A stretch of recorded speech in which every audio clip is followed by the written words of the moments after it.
180 minors, more than 350 videos. Mohammed Ayaz alias Tanveer ఇతని పేరు, పరాట్వాడి, Amaravati district, Maharashtra.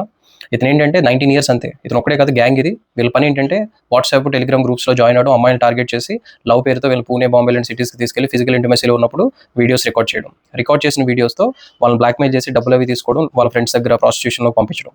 నువ్వు పలానా వాడి దగ్గరికి వెళ్ళాలి, లేదంటే ఈ వీడియో మీ ఇంటికి పంపిస్తాం, లేకపోతే సోషల్ మీడియాలో పెడతామని బెదిరించేశారు. 180 మైనస్.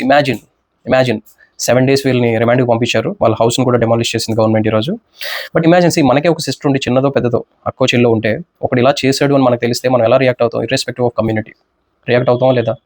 నాసిక్లో జరిగింది రీసెంట్గా. నేను రీల్ కూడా చేయలేదు, ఎందుకంటే ఒక కమ్యూనిటీని ఏదో టార్గెట్ చేసినట్టు. బట్ మీరు లోపలికి వెళ్ళి చూడండి, ఇంకా డీటెయిల్స్ రావాలి, మీకు తెలియదు ఇంకా కొన్ని డీటెయిల్స్. వచ్చిన తర్వాత షేక్ అయిపోతారు. అంత సిస్టమేటిక్గా, పకడ్బందీగా చేశారు. జస్ట్ కమ్యూనిటీ రూల్స్ రివర్స్ చేసి చూడండి. ఈ పాటికి United nations, United states of America నుంచి కూడా ఒక ప్రెస్ మీట్ వచ్చేది, మైనారిటీస్ అండర్ థ్రెట్ అని. ఏం సొసైటీలో బతుకుతున్నామో అర్థం కావట్లా. Comment your opinion.